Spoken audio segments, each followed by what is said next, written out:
And it's going to require you to work harder than any of your peers with that degree. I promise you, you're going to have to work harder than them. You're not working a 9 to 5 anymore, brother. You're working a 5 to 9. You're working from the time you wake up to the time you go to bed. Why you always pull up with some drama? I just want to talk about some dollars. Why you always hit me with a problem? That's a problem. I can't deal with all that, yeah. What's going on, guys? Welcome to the Riches from Resources podcast. My name is Dominic Mastrocinque. And I'm Tealianna Spinelli, and today we have a very, very special guest, Matty. Go ahead and introduce yourself. We are super blessed and thankful that you are on this podcast. Go ahead and bless us. Awesome, guys. First off, thank you so much for having me. So kind of give you guys a background of, where I've kind of been at. I started personally building my online brand about 3 years ago as an online fitness coach. Long story short, became really successful in that endeavor. Pretty much learned what works and what doesn't work when it comes to really marketing yourself, promoting yourself through online sales, lead generation, everything in between. And then fast forward a year later, I kind of transitioned towards the marketing side. Went from actually coaching fitness clients to actually helping other coaches, other consultants, other entrepreneurs offering different services online. Been a consultant with them for the last 2 years. So I'm excited to really dive into it with you guys and provide as much value as I can. Oh yeah. Perfect, man. Well, we're excited to have you on here. I appreciate you taking some time out. We're going to have a good time, man, probably over the next hour. We're just going to be asking questions, man. We got about 10 of them for you. We just ask and just answer to the best of your ability. Nothing's too crazy, nothing's too, personal. We make sure that we make these questions nice for you. You want to start it off? Yeah, I'll start it off. So first question. So what made you get into the marketing industry, and how did you really get introduced to EDST? I know you put us on to EDST a couple months ago. We have been using it to run our business every single day ever since. Who introduced you to it? How did you get into it? How did you get into the marketing space? Tell us everything. So I love this question, and I think the answer to this has to really start from where I was at before EDST. So before EDST, like I mentioned, online fitness coach, and that was really my first love. I was in college. I was a student athlete in college, playing D3 soccer, nothing crazy. But this story is kind of crazy because my first year in college, I got recruited to play soccer. So my first year when I came in, I was a freshman. I actually got cut from the coach because I spent that whole summer beforehand partying my ass off. I used to throw house parties, used to go freaking crazy. So I showed up to preseason super out of shape. Coach ended up actually cutting me, even though he recruited me to come play soccer. It's one of the only reasons why I chose that school. It was called SUNY Brockport, middle of freaking nowhere in New York. So I get there, I get cut from the team. And I'm 18 years old, I'm young. I was ready to just kind of call quits on soccer and just, do the party, college kid type of lifestyle. So long story short, I was kind of okay with getting cut, and I was kind of just partying my life away. Ended up doing really bad. I was almost flunked out. And then I remember I came home, and this is all tied to the marketing, but I remember coming home that first semester, got arrested a few times. I was just doing bad things, hanging around the wrong people. Honestly, smoking my life away, drinking my life away, if I could just explain it like that. So I came home that semester. My stepdad was really concerned. He was like, hey, I want you to go see a therapist. And I'm 18 years old at the time. And I never at that point, didn't think mental health was a real thing. I was like, what the frick is this guy telling me? In my head, I never said this to him in person. But in my head, I was like, fucking therapy, what? Why does this guy want me to go to therapy?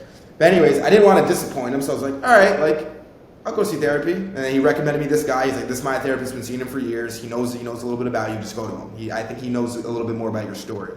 So I was like, all right, whatever. Show up to therapy. And the day was fine. It was a fine day in therapy. Everything was great. I was in a good mood. I was just showing up there, whatever, kind of doing my due diligence for my stepfather. And I pull in, and we sit down, and the therapist, he just goes, Dr. Uslaner. And he goes, just tell me. Just tell me about your life up until now. And so, what happens when people, when you tell somebody about your life, tell me about your life, what do? They just start yapping your ear off. So then I'm over here, I'm a self-ego guy, and just yapping his ear off about me growing up. And to be honest with you, me growing up, all I could remember was I would wake up, I would go to school, I would come home, and I would play soccer, and then I would come home, eat dinner, go to bed, and repeat. Like, that's all I knew in life. My mom's Brazilian, my father's Brazilian, so they raised me just like, they put a ball on my feet like since I was a kid. Like, this is all you do. I tried to sign up for other sports, but no, it was always soccer. So anyways, playing soccer all day long, hitting up friends, we used to play pickup. I was just grinding all day, just soccer. And then that's pretty much like all I could really tell about my upbringing up until childhood. And then I was like, so yeah, and then I'm just, again, I'm fine. I'm in a good mood, and I'm just kind of talking. And then I said this one sentence, and I was like, yeah, I kind of went to college and threw it all away. And when that sentence came out of my mouth, I don't know what happened. I went break down crying, tears. Like, I could not control myself. It was this type of cry where, like, it was ugly, like snot, like mad snot coming out of my nose. Like, I was like, I don't know what's going on. I can't even talk. He's like, that's all right. Here's the tissues. And I'm just like, so I was sitting there, it was like 10 minutes straight, just crying my eyes out. And then when I'm done, my therapist sat me down, and he's like, okay, this is why you act down the way that you act out. This is why you have these insecurities. This is why you always want to be the center of attention. This is why, all these things. And he broke it all down for me. Because again, my stepfather went to him, so he kind of knew like my life story kind of coming up from there. And getting raised from an immigrant mother, my mother was really hard on me growing up. Like, if I got a B instead of an A, like my mom would just beat me and be like the loser, like just all these name callings, like just a lot of mental abuse. But I get it. She was young, raised me at 20 years old, immigrant family. She's a 20-year-old single mother in this country. Like, I get why she was that tough on me.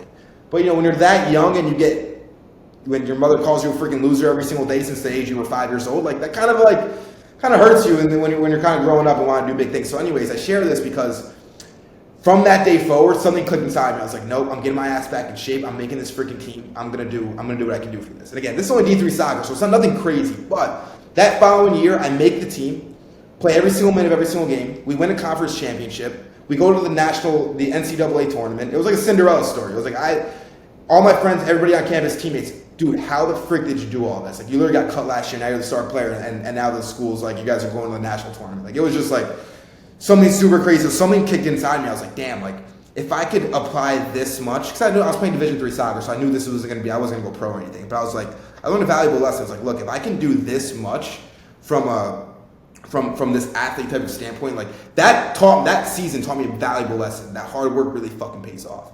So when I learned that lesson, I was like, okay, if I were to apply this in other phases of my life, like, what else can I do from a success standpoint?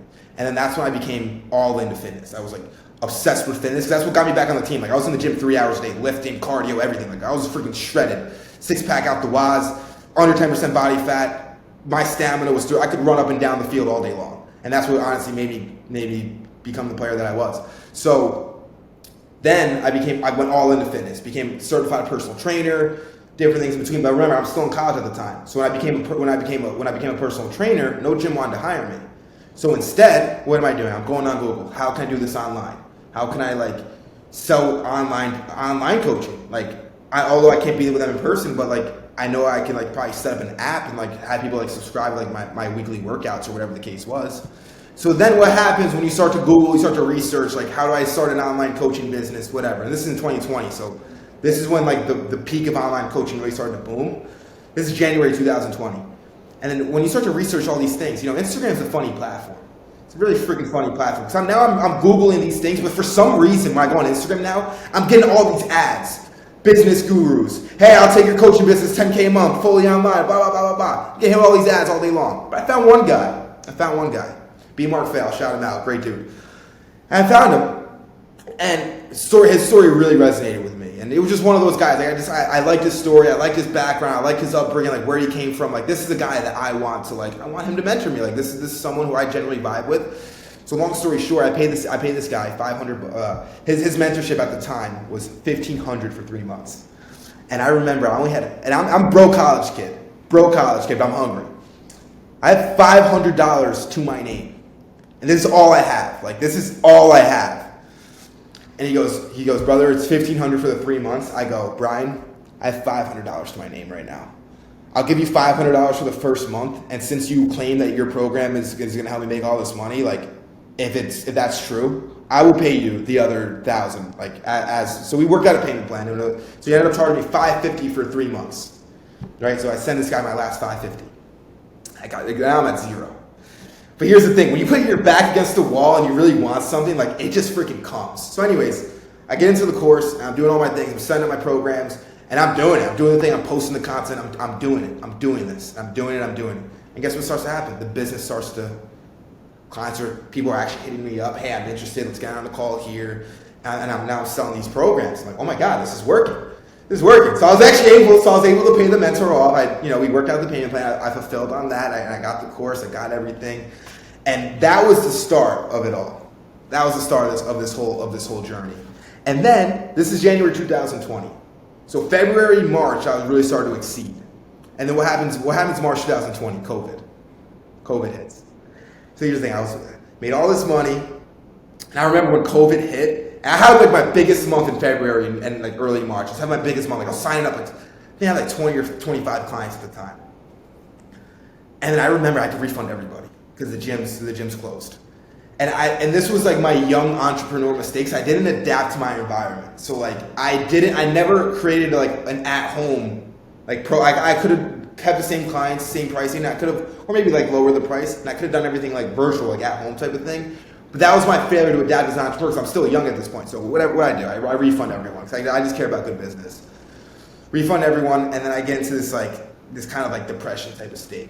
And I feel like a lot of people were kind of like hit with that when it first kind of happened. But then, and I remember like I was thinking about quitting. And then I go to my friend down the street. I grew up with this kid, Dylan Tremblay. I grew up with Dylan. And I literally knocked on his door. Like I don't think I texted him because he was like my best friend growing up. He lived 10 minutes away. I literally walked to his house and knocked on his door. And I was like, look, this is what happened. I need a job, bro. I knew his father did construction work, a lot of landscaping work his father did. So I just knocked on his door. I was like, look, like whatever you got for me, like, this is obviously going to be a temporary thing because, I was doing the coaching. Like I might want to go back to that. Like we'll just kind of see what happens. And he's like, yeah, I got something for you. So like I was just picking up sticks all day long, like the heavy rocks. I'm just dumping into this barrel. Like my first failure, like you go back to your day job, like and he's like, that's what I was doing. So but here's the thing, I spent those days headphones in, audiobooks. Like that's all I was listening to, audiobooks, just new audiobook like a day. Like it was, I'm in there for 8 hours, just like picking up a heavy stick and just dumping it off. Heavy stick, dumping it off. And then June, July kind of hits, things start to open up, and I'm like, you know what? Like, I'm getting back into this. Like, I'm doing this. Like, I'm getting back into the online coaching. This is like June, July at the time, and then I made a promise to myself. I'm like, look, I'm gonna post content every single freaking day, just like I used to, but like just better. Like everything's just be better from the last time. And then I'm here, second try. And then I'm doing it, and I'm doing it again. July, August hits. I'm gaining the clients back. The restrictions are back. Gyms are starting to open up. So like I start to like offer the coaching again. And then August comes around. August 2020 comes around. Now this is how we get into the marketing. August 2020 comes around. I'm posting content every single freaking day. And I was picking up sticks, heavy rocks for 8 hours, and I was lifting average. So like my physique was I was even more lean. I was even more shredded. I was like, we're doing this. We're freaking doing this. And then August 2020 hits because I'm posting every day. So I get founded. And the craziest thing is how I got started with EDST. And I'm gonna be brutally honest. So my friend that I went to high school with, I used to sell a bit of weed with him back in the day. Like I was like 16 years old. I didn't freaking know anything about it. Yeah. So anyways, at the end of it, he kind of like robbed me out of like $500, like around there, like $300, $400, I don't know, something petty, something small. But for me at the time, I'm in high school, and I was like, this is like a lot of money for me, you know what I mean? Anyways, he reaches out to me via DM, and this is years later, like 4 or 5 years later from our last encounter. And he's like, bro, I love the content you're putting out. I just want to say, like, keep killing it. I see you doing your thing. I got no, thanks, bro. That's all I said. Like, thank you, bro. I appreciate you. And then he hits me. He's like, of course, bro. Like, I'd love to connect you with this guy. He helps run a marketing agency based in New York City. He can help grow your page. You'll get more followers. You'll get more leads. You'll get more clients. You'll get more sponsorships, whatever the case is. And I was like, all right, yeah, I'm interested. Like, she's like, sure, shoot. Like, yeah, connect me with this guy. I connected with this guy, and he's pitching me the marketing. He's like, yo, like, this is what you got to be doing. This is what all the big influencers are doing. Like, this is what every label's doing for all their artists. Like, this is what all the big players are doing when building their brand online. So I bit into it. I was like, screw it. Like, let me sign up. And kid you not, I have zero idea about network marketing. I don't know anything about this stuff. So I sign up.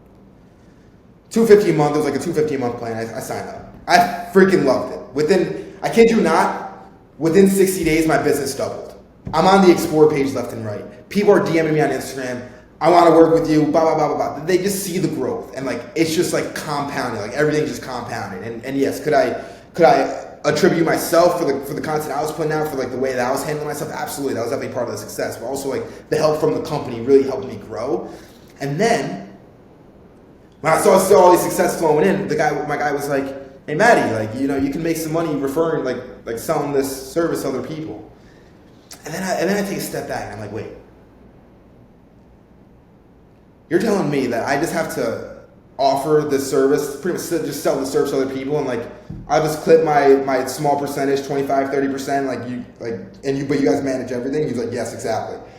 I was like, sign me up right now. Because when it comes to coaching, and I do miss coaching, don't get me wrong, but when it came to the coaching side of things, it was a lot of like one-on-one time I was spending with people, because I just like to over-deliver. So I was like checking the clients once a week. You know, I was doing the thing. I was kind of feeling like a little bit burnt out from it, because I'm a full-time college kid at the same time too. Like, don't forget. So when he told me this, I was like, no doubt, like this is the green light, because I really learned. I was like, this is the game. Because when you're building, like a lot of the fitness influencers, when we're first building our pages, like we always engage with other people, we network with other people, like just naturally. Because I remember I used to comment on other people's posts, like other influencers. I had 2,000 followers at the time, so I randomly find other guys around 3,000, 1,000, 5,000. I would just comment on their posts, follow them. They'd follow me back, comment on my stuff. We kind of just like. We would engage with each other, but it was never like we were in like an engagement group, you know, where it was like structured, like, hey, but we were kind of just like doing this thing. But even all these guys, I see them, they go from 3K to 10K to 50K, 100K, 250K. And I found this one guy, and I don't want to say any names, like, I'm not going to call him out on it, but I saw this one dude, and I followed from the beginning. Like, I followed him, he had 4K followers. And I kid you not, now he's probably I think he's at 400K now. So now, I see this guy from 4K, 150K, and he lived in New Jersey, and then he moved to LA. And I was like, dude, this guy changed his whole life around in 6 months, and like we post the same freaking content. We both have like this. We have this similar shredded type of physique, both posting this athlete / bodybuilding type of workouts. Like, what is this guy doing differently that I'm not? But once I joined EDST, I learned what they were doing differently, and all these different guys in the game. So then this big light bulb in my head flicked. I was like, nah, I need to put every single coach, every single entrepreneur, artist, business person onto these services, because like this is the true way to grow online. So that's kind of been like this whole like from the beginning till now, because it's kind of like a hard question. So I kind of want to like start you guys from the beginning of the journey. Yeah, that was like a whole painted picture. Like I feel like I just like watched a show. So yeah, that was awesome. Honestly, like I feel like we all have kind of like similar backgrounds in a way. Yours was more of like athletes. Mine was like working. His was street pharmacist stuff. I did some athlete stuff too. I played football. But I played soccer as a kid, but then like Pee-wee, I played soccer, and then I don't know, man. I never got. I kind of just got into football then, because my dad used to watch football all the time. So then I was like, I want to be a pro football player. And then like, you know, as you get older, you start to realize like you're not as good as you might think you might. Yeah. Yeah. Did you ever have like a dream to go into? I don't really watch soccer, so I don't know what like the pro soccer is called. But like, would you ever did you ever want to get into it? 100%. That was the dream that I was chasing. Especially after that second season that I told you guys about, where I got cut and I came back. And even though it was only D3, like the conference that I was in, it was like the competition was equivalent to like a lower tier D1 school. Like we used to play D2 schools and we would just body them. Like we played one D2 school, we beat them like 5-0. So like it was like a really competitive program that I was involved in the state of New York. So after that season, like becoming professional was kind of like a dream that I wanted to chase. But then I kind of realized, like my biggest mistake was that I wish I took my fitness, my athletic ability, soccer more seriously when I was in high school. Like I don't even call it a regret now because I just switched focus. Because you kind of like, when you get to a certain level of success, you kind of like unlock the key. But it took me a long time to unlock this key. But if I had unlocked this key when I was 16, 15 years old, best believe I would be spending way less time partying, way less time playing freaking Xbox, and I'd be spending more time on the pitch. Like, quite frankly speaking, like, that's the real reason why I believe I didn't go pro. Was simply because lack of mindset, first off, and second off was I didn't give that craft the full love that it deserved. But then realizing that when I started this business, even from the marketing side of things now, I was like, yo, I refuse to ever let that happen to me again. Like, I already learned from that mistake. I could have went pro, yes, but I just didn't have that mindset, nor did I have that work ethic to want to really pursue that on a high level. So, yeah, that was a dream at one point. But then when I realized that I had that dream, but I also wanted to like do big business, and I was like, all right, like, here's the thing: going pro soccer in America, like, you could probably make $50K a year, $100K a year, maybe. And I was like, look, I know deep down I'm worth more than that. So I need to figure out something that's still like passion for me, that I can go ahead and become really successful at, and I'm not, tied down to a certain salary from it, because quite frankly, it's still a growing sport in this country. So like, it was kind of like a personal decision why I went all in from the business side of things rather than chasing the soccer dream. Yeah, no, that makes sense. And kind of back to the thing where you said like it was really just mindset for you. I feel like that's the main thing that you need to just be successful in anything, because business, like, if you do not have the mindset of a business owner, entrepreneur, like, you're just not going to make it. So I feel like mindset is just the number one thing you need to be successful, period. 100%. And I love the fact that you brought that up, because that's what truly made me want to go all in with EDST too. Because when you want to become a manager and you want to work with us at a higher level, you get access to our Discord, and you get access to all of our Zoom calls where we fully train you. You guys have been a part of it. So it took me one call. I joined one call, heard the CEO talk, heard the VP talk. VP's making like $50K a month, selling these campaigns. I'm just like, dude, like, if these guys can do it, like, I most definitely can too. But moreover than that, just the way these guys communicated, I was like, remember, I told you my first mentor, how I really valued him, that's why I wanted to work with him. But then when I joined EDST, we started doing the manager standpoint, and they're hosting these Zoom calls. I was like, damn, these are my new mentors. It was kind of like how it kind of felt like. And I was like, look, I'm just going to adapt into their system. Like, however it is, I'm just going to like I'm all in.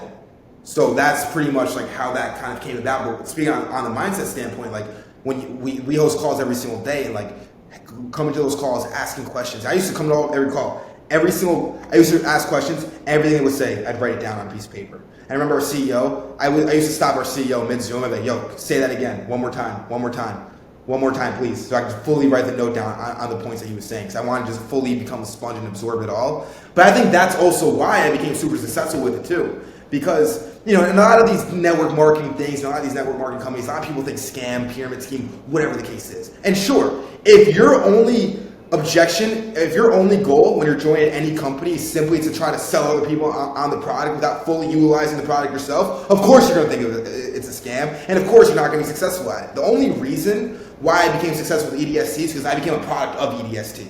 I used it myself. I saw what it was doing for myself. And that's why I became really passionate in offering that to other people. So I want to kind of just like break that stigma, because a lot of people hear, network marketing, they see, sales, affiliate marketing, they immediately like think scam or whatever the case is. Sure, it can be, only if you believe so.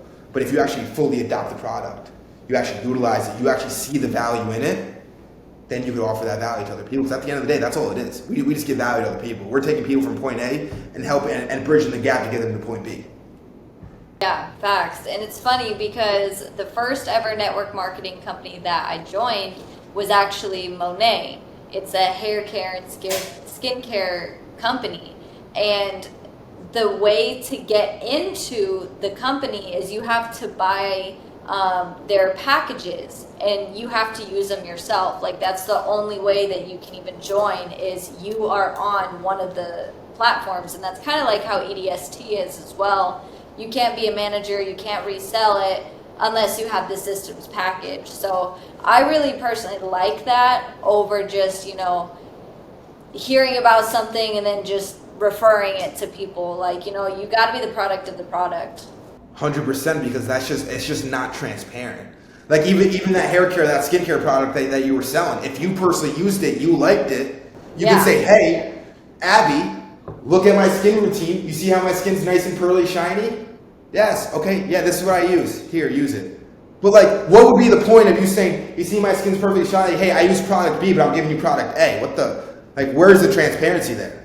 Yeah, makes no sense. Yeah, no. So like, I don't know. You learned it from all these different mentors. Like, if you're not physically investing into the own product that you're selling, you're not going to be successful selling that product. Just calling it for what it is.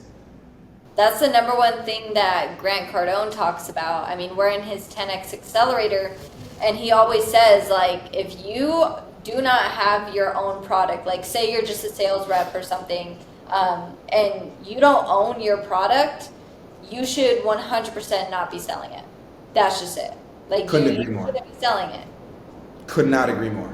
Agree more. But that's another thing. Like, because I started becoming really successful with the network marketing, and I'm, and friends start to see it. So friends, personal friends and people I went to high school with, college with, like, they started to see like the success. Started reaching out, like, hey, like, what are you doing? Like, I'm interested in hearing more. So, but here's the thing. I put a lot of my personal friends onto the company. Most of them failed. Why did they fail? Again, because they only joined the sole reason to make money.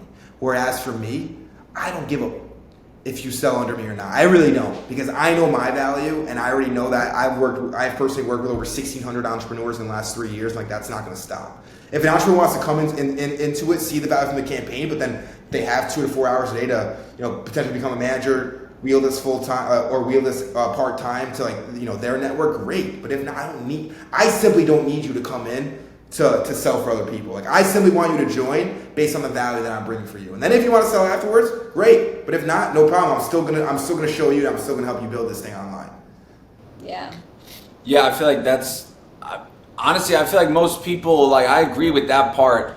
It kind of hit me too. Like, I put on so many of my friends that, well, one, your friends won't do it till they see some type of results, and then I put them on.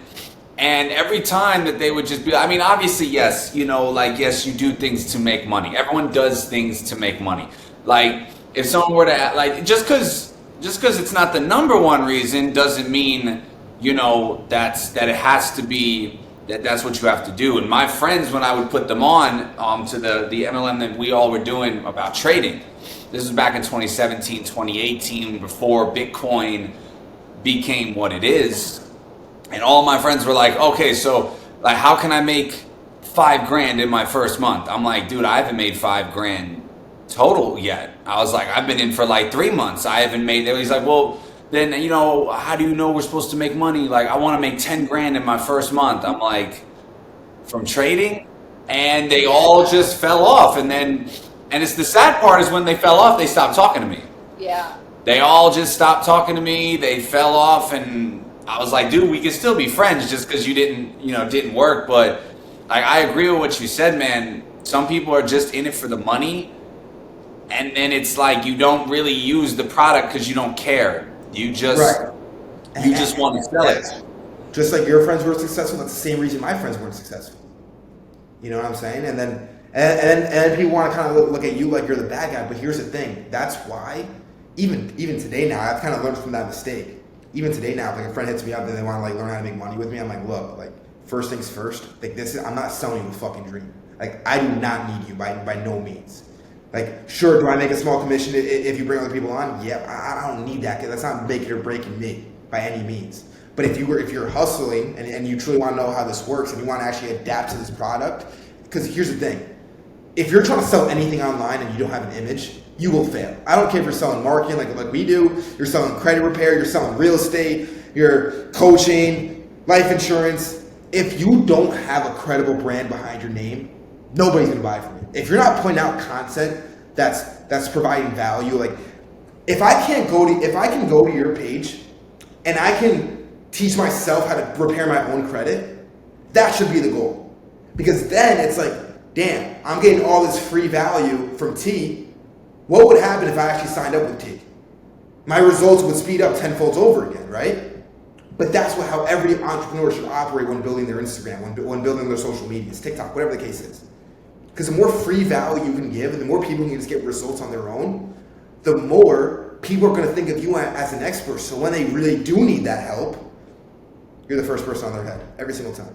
And I learned this from coaching. I learned this in marketing too. Because every client, when I used to have my conversations with coaching clients, and I'm not a hard seller. And I understand why some people like the overcome objections, the hard sale. I get it. I understand. Make your money. Do your thing.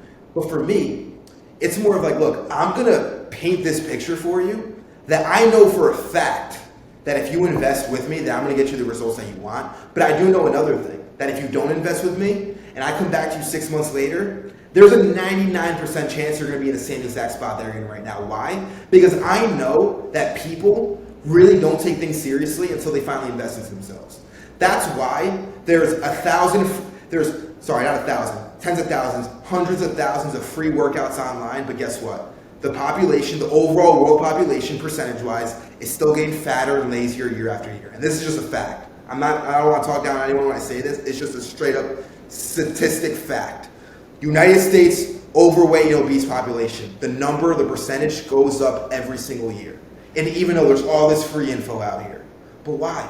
Because again, people will not take their fitness serious until they invest into themselves, just like their credit. People want to fix their credit. Well, guess what? Their credit's never going to be fixed unless they invest into somebody that can actually fix the credit for them. Yeah, we have dealt with those types of people multiple times, so we know exactly what you mean by that. Yeah, it's always cool. Like, there's nothing wrong with giving somebody like some value for free. Like, if somebody wanted to message me and was like, "Hey, Dom, what's like a couple credit tips?"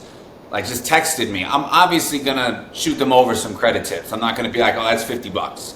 Like, I'm obviously gonna shoot you over some credit tips. Or if someone messaged you, man, like, "Yo, like, what, give me like a couple tips for this," or get like, "Yo, what's a good, what's a good ab workout? What could I do?" Like, obviously, you're not gonna be like, "Oh, that's gonna be money." You text them a couple tips. There's nothing wrong, but no one takes anything serious. Because even an example, we put out an ebook. We made an ebook about consumer law, that goes into like depth about consumer law, and we put it out there.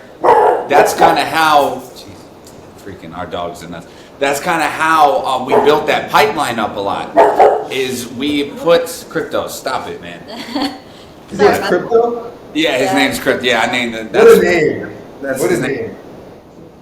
So, I'm glad when I can cut this part. Yeah, we can just cut that out. Oh yeah, that's how we built We'll have the pipeline. Yeah, that's how I built up that pipeline very quickly because, I'm just talking. We would be on our social media, "Hey, go click this free ebook," and just have it. But then it would be part of the funnel, so their name would get into the system: first name, last name, email, phone number. And what we realized is the people who would go through the ebook never did anything. Never did credit repair, never wanted to buy the course, never wanted to talk, nothing. But then the people that would pay for something, if they paid like $100 for, let's say they paid $40 for the ebook, they would come message us like, "Hey, how do I get more info on this?" Yeah. Even though it was the same ebook, the people who got it for free didn't do anything. Yeah. It's a sad reality. That's weird though, you know what I'm saying? Like, you think you get it for free. Because when you put money behind something, you're so much more committed to actually following through with it. And that's another mistake I made. When I was first doing my fitness coaching, I only charged $150 a month.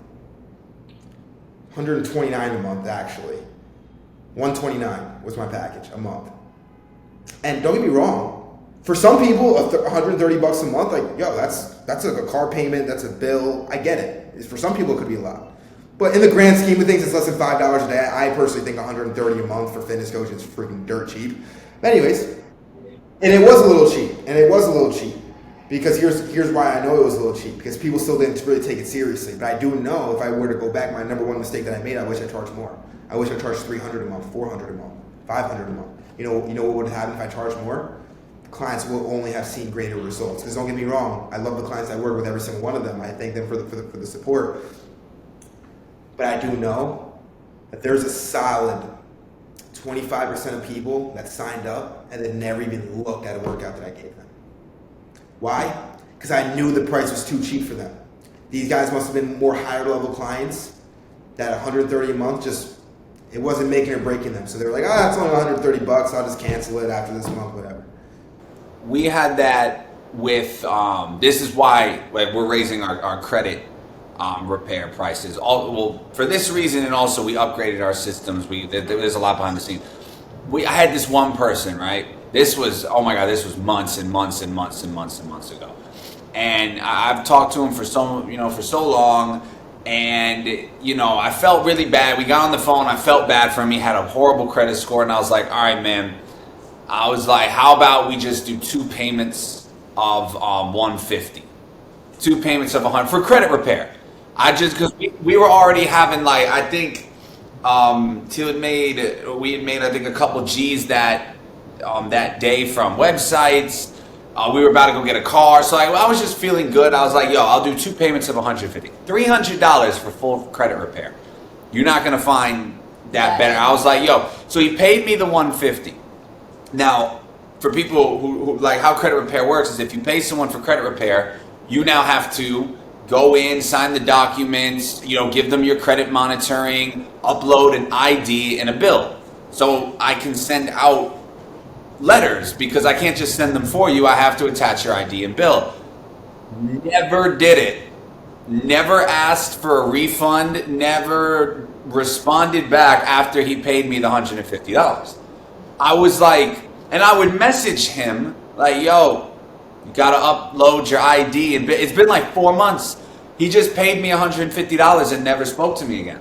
Yeah. I was shocked, and I was like, if someone had paid $1,000, that ID and bill they would have sent that ID over in seconds. Yeah. They would have sent that ID over, 100%. Yeah, 100%. Because I'm not about to just give someone $1,000 and not do it. Like if I give you a G, I'm like, okay, what's the next process? How do I make this back? How long is this going to take? But $100, I mean, you're going to make that back in a paycheck.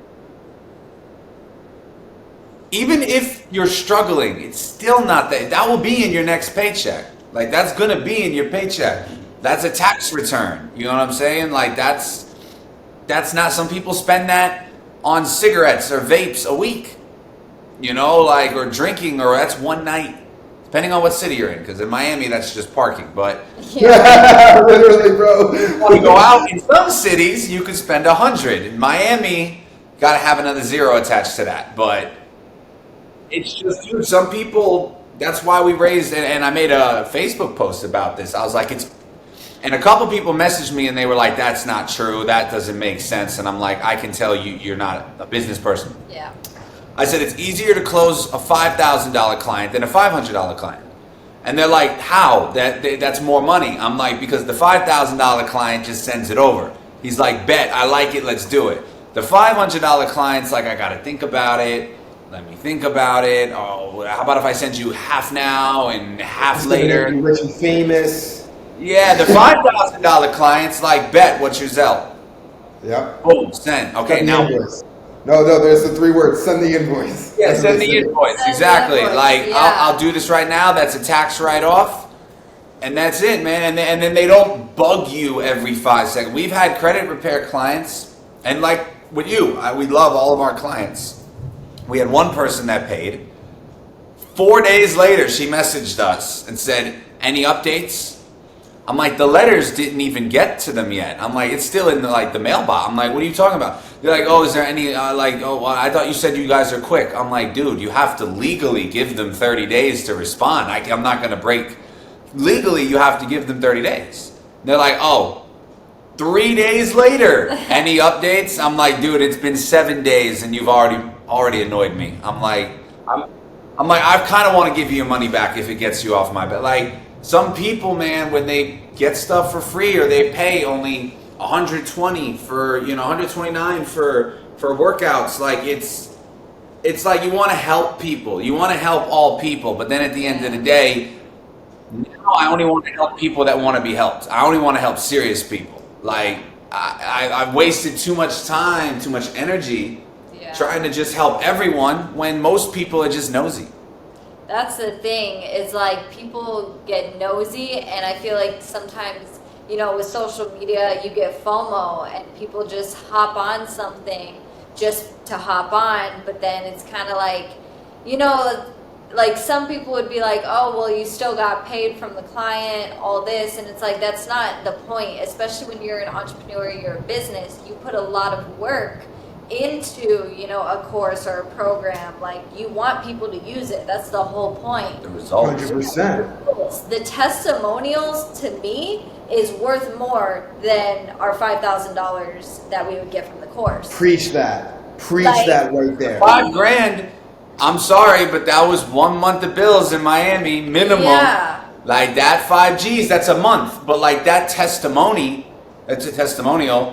can get me 5 more clients. Yeah. And it's a happy person. So now if I ever have something, I know I can, if I have another play, I can go to him and say, yo, I know you made a lot of money with this course, but yo, I got a crazy CRM that you might want to top on with that. Boom, easy buy.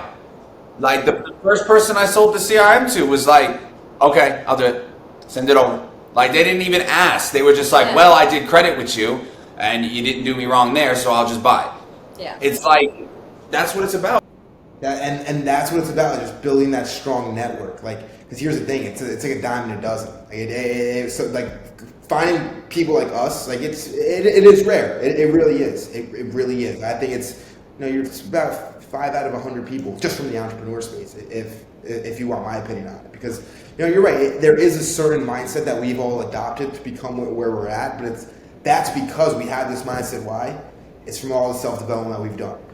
I know you guys have probably invested tens of thousands of dollars into mentorship just like I have. And that's why that's how you probably got connected on this podcast, because we actually invest into ourselves. We are obsessed with learning more and becoming more successful. We surround ourselves with conversations like this. Whereas, unfortunately, lower level people, they tend to gossip about other people. They tend to question everything. They tend to think everything's a scam. Yet, these are the same people that are down to spend $30,000 a year on their college tuition and in turn get a job that only pays them $40K a year.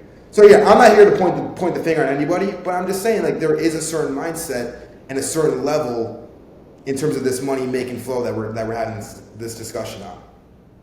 Yeah. And I've seen both ends, like especially when you go into MLM for long enough, you see the people who care, and then you see the people on why MLM has a bad name. Like you start to like meet them, and at first, when you first join MLM, it's kind of hard to tell them apart. Yeah. Because the person who really doesn't care looks like they really care. Yeah. Like they're the ones that are always out there that look like it because they're kind of trying to throw on that show.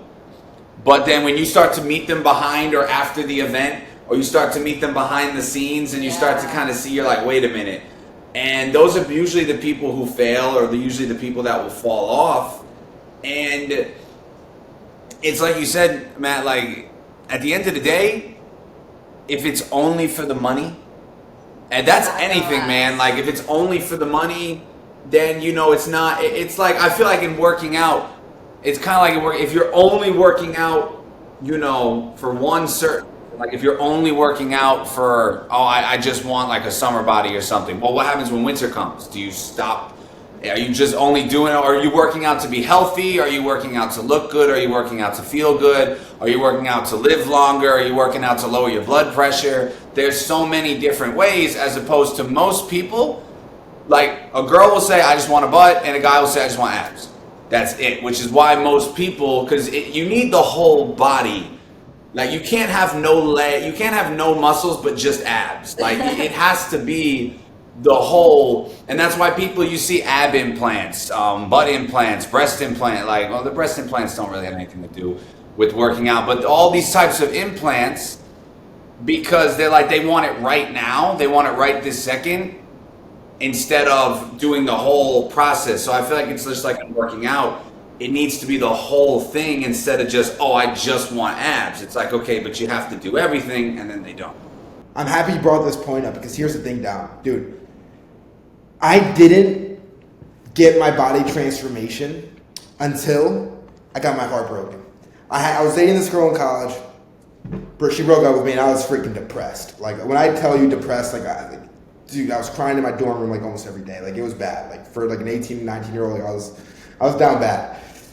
But here's the thing. I got into the gym not because I just wanted to look. I was always working out. But up until that point, I was always working out because I just wanted to look good. Like, that was always I'd lift my shirt up, trying to see my abs.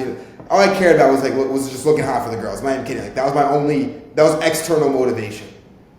I just want to look good for the girls. But then, when I'm going through this breakup, and I'm learning more about myself, I'm like, dude, like, you are really insecure. Like, there's a lot of, like, personal baggage that you're carrying that, like, you brought into this relationship, and, like, you expressed it on her. Because here's the thing, like, I was toxic too. Like, I can call her toxic all I want, as she was, but, like, I was equally toxic, don't get me wrong.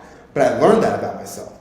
And then and then I really started taking the gym super seriously then. But I didn't take it seriously because I wanted to, like, just look good. I wanted to take it seriously because I was like, yo, I'm doing this for me. This is for me. Like, because I knew, like, there's a certain thing within the gym that taught me a lot about just, like, consistency, discipline, all these things. And self-love, most importantly. So when I finally flipped the switch from trying to just look good to, like, yo, I'm doing this because it's for me. Like, I'm putting this time out of the day for myself. Like, that's when the results really start to come. That's what got me back on that soccer team after getting cut. That's what brought the whole transformation. That's what got me into the entrepreneurship space. Because even in the life of an entrepreneur, if you want to be successful at this, like, all these different baggages from the past, ex-girlfriend, mother calling you a loser growing up, like, you need to conquer those demons in your own way. That's only going to bring positivity out of it. Because that's the only way for you to truly thrive as an entrepreneur. Because here's why. If I still let my 6-year-old self convinced that I'm a loser because my mom said so, don't you think when I'm starting entrepreneurship and I'm starting to try to sell things to other people, wouldn't it be so easy after 20 people say no for me to just quit? Right? Because I've been called a loser my whole life. Like, yeah, of course all these people are saying no. Like, my mom told me no my whole life. Like, of course I feel like a loser. Nobody wants to buy. I'm going to quit now. But here's the thing. I learned that's why I was feeling the ways I was thinking. Is that I'm only insecure because as a kid I felt like I never got that full loving from my mother. But I also do know that my mother is one human out of probably 1 million people I'm going to meet throughout my entire life. So why should I ever just let one person dictate how I think and hear? But that's what I learned. Like, when I learned that, I was like, let me just focus on the value and the impact that I can bring for people. Yeah, 100%. Yeah, it's got to be for you. I feel like if everyone, because, like, my favorite, I don't even know if it's a quote, but we've all seen this. I don't know if I'm going to mess it up, but it's like, it was something about, like, how stupid humans are, that you work jobs you hate to buy things you don't want to impress people you don't like. Like, that's like humans in a nutshell. Because take it from me, if someone who has bought more than their fair share of designer that I don't wear anymore because it's all low-key, just about very uncomfortable and made out of crappy material. Most of them, especially the shoes, I'm not a fan. It's like everyone's like, yo, dude, nice shoes for like one day, and then like after that, nobody gives a damn. No one cares. And I probably have like $20,000 worth of stuff sitting in a storage room that I'm not sure I'll ever go back for. But when I got them, I was just like this, like I would like scratch my head just to like show the diamond. Every time I'd be talking, I'd be like, dude, like, I'm telling you, man, like, just you'd be doing dumb crap to, like, put it in, but then at the end of the day, nobody really cares, and then you kind of sit back and you're like, huh. And it kind of goes for the workout, too. It's like, okay, let's say you get the six-pack.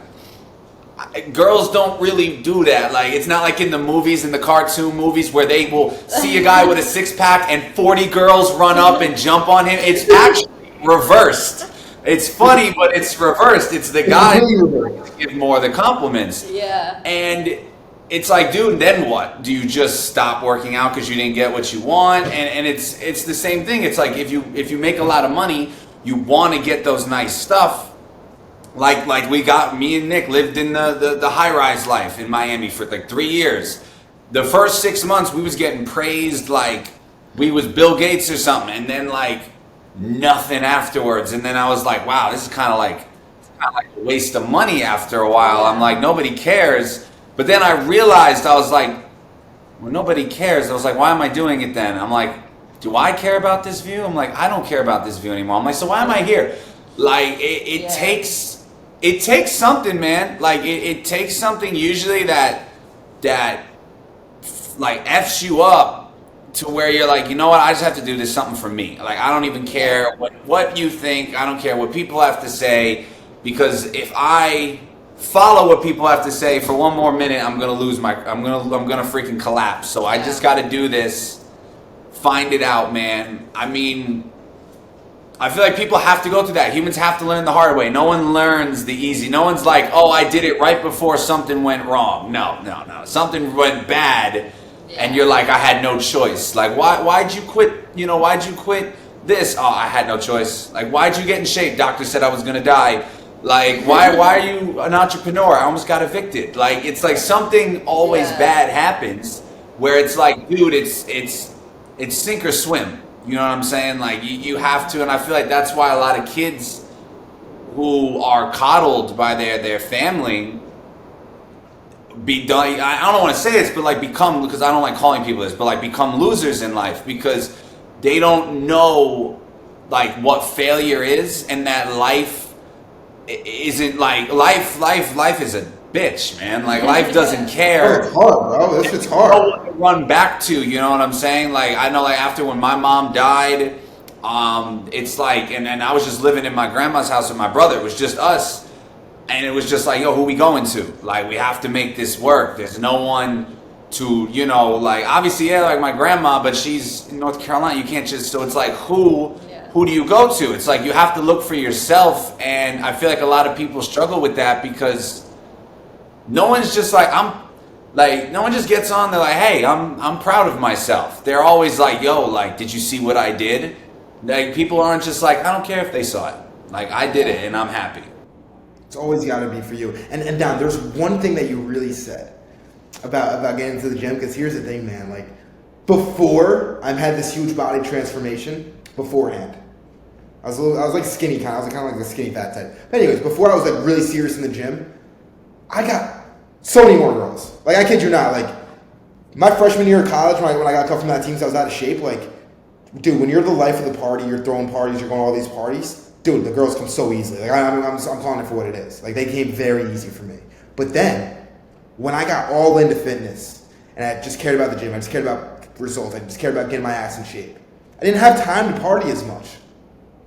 Dude, my phone was never drier. I was, like, the perfect body that you could imagine, and dude, I couldn't get a girl if my life depended on it.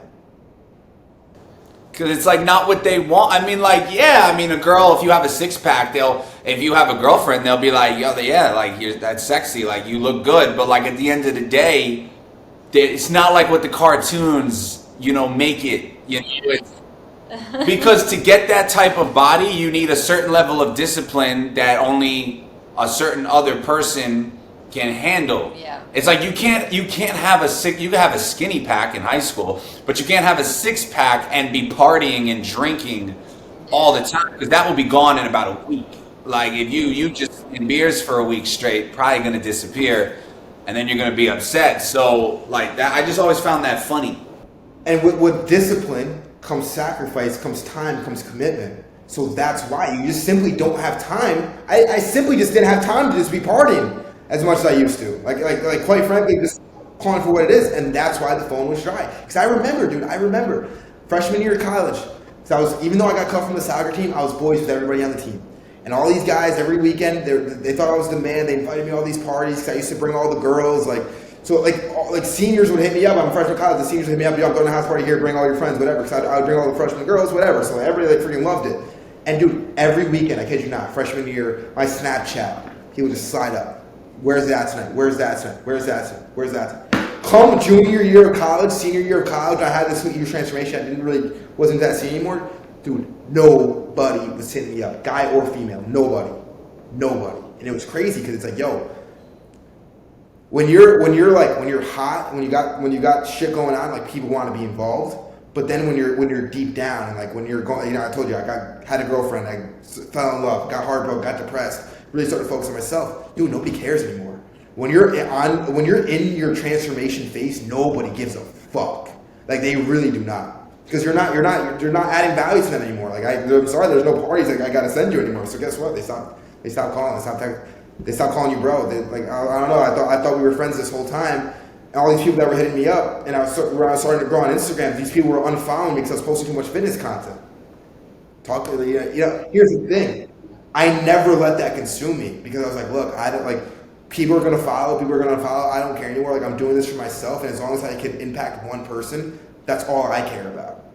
And when you have that mindset, hey, with every post, I get it. Being an entrepreneur, posting every day, it's hard to get the likes. It's hard to get the views, the comments. I get it. But your one job when you're building your brand online and you want to just focus, like, dude, just think about impacting one person. Because you never know your message, your dark story, this story that you're going to share that you're afraid to share because you're afraid of what people think. But that story that you share can truly make somebody's day a million times better. Or they could be going through the exact same situation you're going through, and you could be that light for them.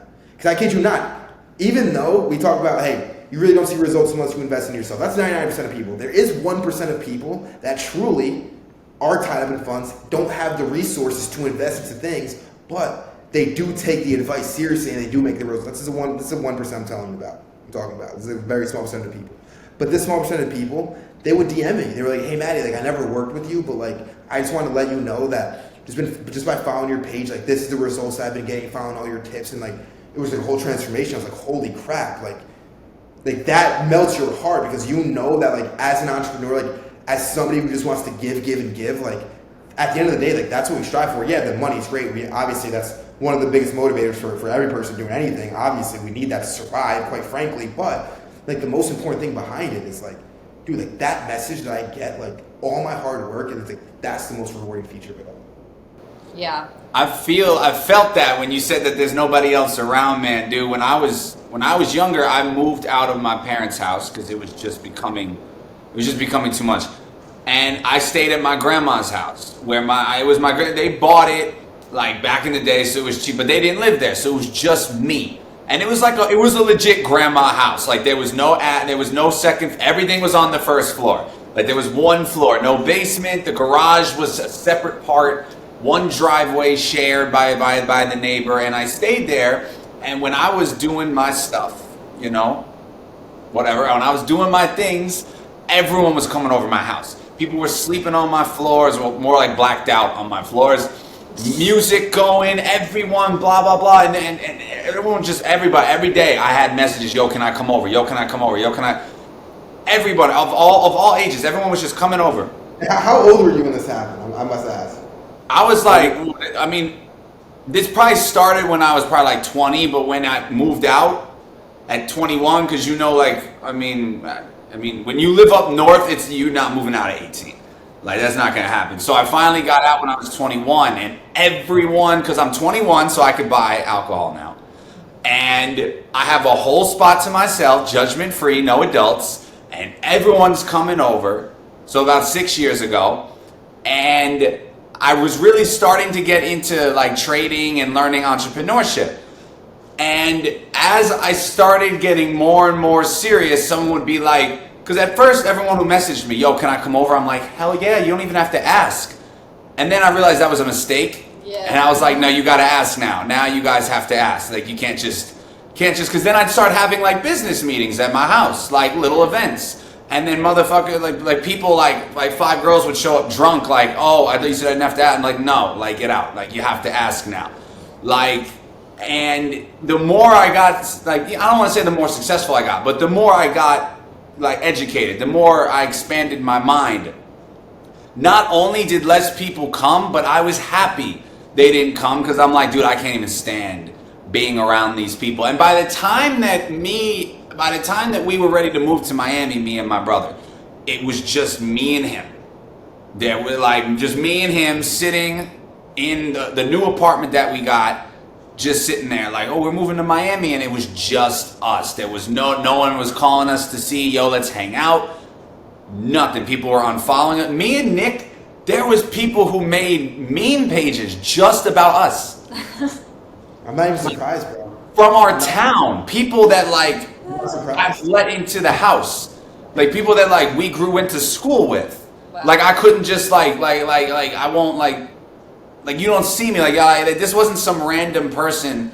We knew exactly who it was, and they would make, like, memes about us and, like, clown faces and stuff like this. And I was like, I mean, I don't really care, to be honest, but it shocked me, because I was like, we all used to hang. Yeah. We were all friends. We all used to drink. We all used to hang out. We used to laugh. And now that I don't want to do that crap anymore, look what happens. Yeah. Like, and it's like, all right, fine, because now I got me, Teal, my brother, and my boy Andrew. Like, that's like the 4 close people right now. I'm not saying you're not a friend, by the way. I'm just saying that that's a fact, though. That's a fact. Or like close. Those are the people. And I'm obviously friends with other people, but it's like when you're younger, you want to be that close with everybody. And then you start to realize when you're younger, you're like, yo, if you have a lot of friends, you are the coolest, realest person ever. But then when you get older, you're like, oh no, the people who got the most friends are fake. Yeah. Like those are the fakest people. Because no way that many people really like the real you. Yeah, 100%. But honestly, I want to end this podcast by asking you one very important question. We ask everybody about it. What is one piece of advice that the newest entrepreneur watching this should really just take and run with?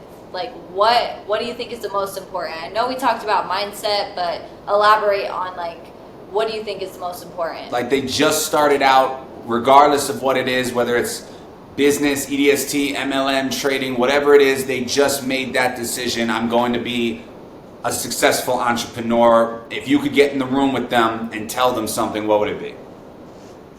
Look, man, there's going to be more people calling you crazy, more people telling you that you should quit than you'll ever see in your life. You're going to have your own family, probably your own parents, telling you to stop doing this, to go back to school and get the job instead. There's going to be these people that tell you this. And here's the thing.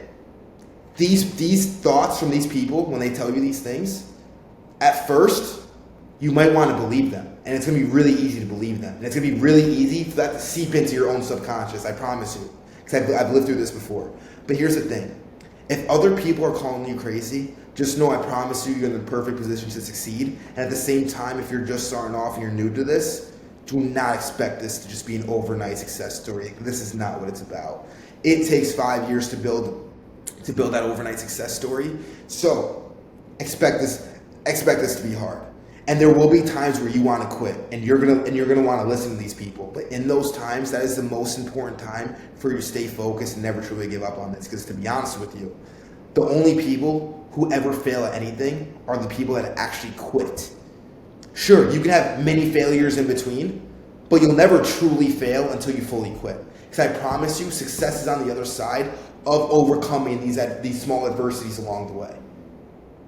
That's what I would say. Because I think too many people have this get rich quick. Like, they think it's just gonna come easy. Like, it's just, $5,000 a month, $10,000 a month. It's just gonna happen your first month. Like, bro, that doesn't happen. Like, it just doesn't happen. Like, even with EDST, it took me 3 months to make $500, and I was grinding this day in and day out. 3 months making the first $500. I promise you, the average person quits after 2 weeks of what I went through. You're done after 2 weeks. I didn't make any money today. I just worked 24 hours this whole week, and not a single dollar has been made. I could have had a job at Target. I could have made $240 working 10 hours by now, or 24 hours, $10 an hour. I could have made it. I get it, because that job is easy. Because the job is easy. Like, you are guaranteed pay. It's easy. It's comfortable. It's safe. Entrepreneurship isn't safe, and it's going to require you to work harder than any of your peers with that degree. I promise you, you're going to have to work harder than them. You're not working a 9 to 5 anymore, brother. You're working a 5 to 9. You're working from the time you wake up to the time you go to bed. And even when the time that you go to bed, some days you're going to be super freaking stressed out that you got to do this all again tomorrow. And that's okay. Because the true winners in life, they overcome these adversities. They embrace the struggle. They embrace that fucking grind. Because if you want the true success, go through the pain. Let's get it. I like that, man, because I feel like everybody has it. Because, like, if you look at somebody like us, or like yourself, if I were to take, you grinded for 5+ years, right? If I were to take everything away from you right now, it wouldn't take you 5 years to get it back, because now you have the knowledge, you have the experience. It's not hard to make $1 million in a year if you know how to do it. It's when you're just coming from the 9 to 5 mindset that they do us in school, then yeah, $1 million to you. You remember as a kid, dude, getting M&Ms, your mom was like, yo, no, that's too much, that you can't afford. So now we're thinking, damn, an extra $1.50. That's a lot of money. Now, obviously, yes, our parents did, okay, maybe our parents really couldn't afford that M&M bag. I'm not saying if you're a parent, spend your last dollar to get M&Ms. But if you look at someone who's a millionaire, if you were to take it all away, they'll be a millionaire in 6 months. Yeah. Like with no connection, no nothing. I mean, I know Grant Cardone did that. But when you don't know anything, it's gonna take you 5+ years. Like, you know, when we started our credit business, we did over 6 figures in less than a year. When I joined entrepreneurship, it took me 3 years to hit 6 figers, and that was like. Yeah, me too. Around 3 years to make my first 6. Yeah. Now it took us like 6 months, and in my head, it's like nothing changed. If I had did this credit business 6 years ago, it probably would have taken me 3 years to make 6 figures. Yeah. It's just now we know what to do, and I feel like that's what people struggle with, or may be like, that's what people want to kind of understand sometimes. It's like, well, Matteo could do it again in a year. It's like, yeah, but you're not seeing the other 5 where he was probably, we're sitting in our room like just like this 1 a.m. in the morning, like, oh, I'm screwed. Like, I don't know if I got the rent money, and then like people don't realize that, and it just builds you, you know what I'm saying? I think that's just well spoken. Yeah, 100%. Yeah, this was a great. Yeah, we keep talking because it reminds me of because my parents were immigrants from Brazil. So like when they immigrated to this country, like my mom used to clean houses, and my dad always had 3 jobs.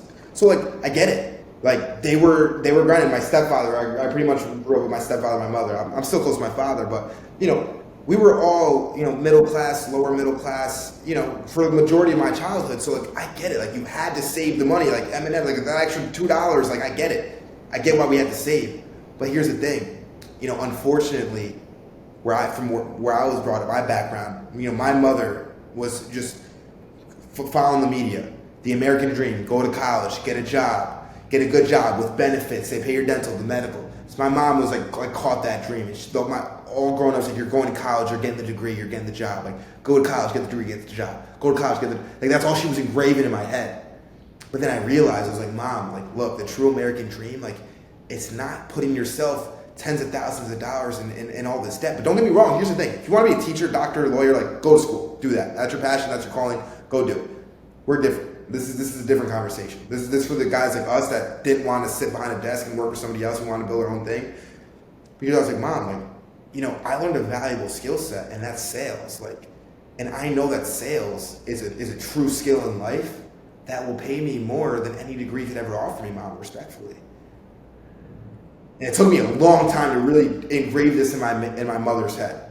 Because my mom's still like, I'll text my mom today. She's like, you're going to school? Great. Like, if I told my mom, hey, Mom, go back to college, she'd probably have a heart attack. Oh my God, he's trying to go back. It's like, Mom, me and Nick's parents are from Italy, Naples, Italy, and when they came to this country, bought a house in Brooklyn.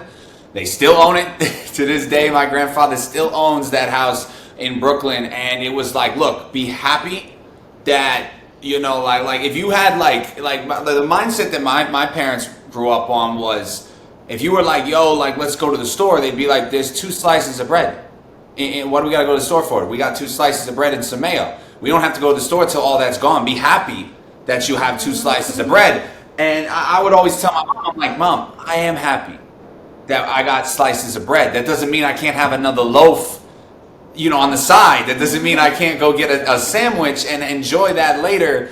And it's hard, man, because that's how they grew up. Like, to them, you also got to remember inflation. $2 in the 70s, that was a lot of money. That was like that was gas. So like sometimes it didn't hit that inflation level where it's like 20. You can't go to the grocery store with $20. Like, they'll laugh at you. Like, what are you gonna get? What are you gonna get? A pound of beef in Miami is like $12, $13 now. So like, what are you getting? Really? Like, it's not gonna be a meal. It's not gonna be a meal. You might get some chips. So it's like now, it's not that, and I used to get mad at my parents, but then I realized, like, Yeah. it's just the way they were raised. It's just, like my grandma still does not understand. Like, my grandma will still be like, so, I'll be like, yo, grandma, like, we made like 6 figures. She's like, oh, that's a lot of money. You got to be careful. I'm like, I didn't say I was going to throw it away. I was just saying. I don't have the same reaction. Yeah, I didn't say I was throwing it away. I just said I made it. She's like, yeah, but you got to put that in the bank. It's got to grow. It has to be safe. I'm like, grandma, do you know what year it is? What bank? What is it going to grow? It ain't growing anywhere. Like, what do you, like this? Because she's still stuck in like the 50s, the 60s, the 70s, where you could throw it in and get 9-10% a month interest, which still is not a lot, but at least it's something. That's enough for me to keep it in the bank if I'm a kid. Yeah. But now it's like, it's up to, I feel like that millennial generation or the early 2000 kids are really starting to kind of open everybody's eyes, especially during COVID. That was my biggest year. COVID, that summer, that was my biggest year. And I feel like now these new entrepreneur people, they need to know, like, dude, you're going to lose every friend. Yeah. Your family member's not going to like you for a People are while. starting to be more woke. People are really starting to be more woke. And I'm really happy to see that, because I think for a long time, a lot of us have been brainwashed. Because I know for a majority of my life, I've been brainwashed. Been brainwashed to think a certain way. But then when you unlock this type of mindset, you realize you can, like, kind of dictate, like, it's almost like a chessboard. Like, the game of life is almost like a chessboard. It really is. You really just need to study psychology. Like, I went to college for psychology, and it was probably one of the best things that I ever did. Just understanding the mind, how it works, and then actually being able to really just kind of brainwash yourself into, making yourself think that you're successful right now, even if right now at this time you're not. So it's like you really want to just keep that positivity. Like, a lot of people are like, oh, that's cliche, whatever, but it's really true. Like, your thoughts are your reality. So I think this Everything you've podcast, ever thought of is why we're here today. yeah.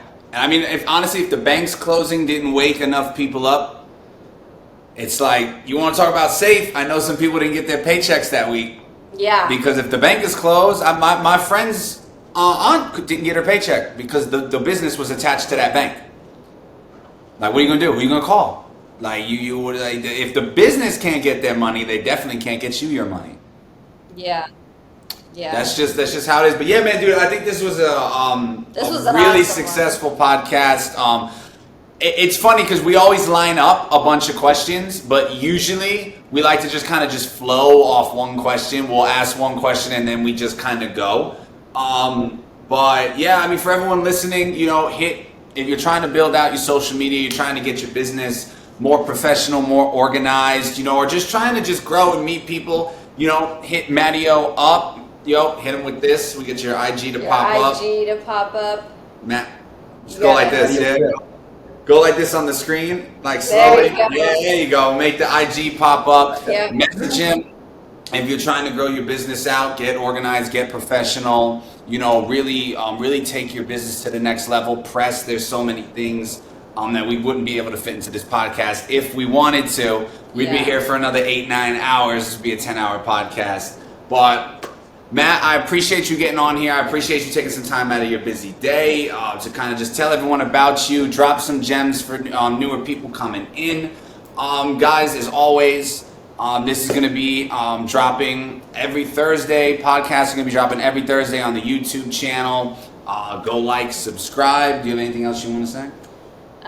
Thank you guys for watching. Mattio, do you have any last words that you want to tell anybody? I'm just thankful for anybody that's watching this, and Dom and Teal, I thank you for a great time. Let's do this again. Awesome. Of course. In person next time. In Yes. person, we'll do Fly it. out person to next Puerto Rico. Yeah. I'm flying out to Puerto Rico. You guys are coming to Miami. We'll figure one of these things out. Yeah. I mean, Yeah, dude, you yeah. come to Puerto Rico, you can get a yacht for the day for Yeah. $400. Screw Wow. Miami prices. Yeah. We can do it big out here, man. But yo, I appreciate you. Everyone watching, I appreciate y'all. And we will see you guys in the next one. Toodles. Peace.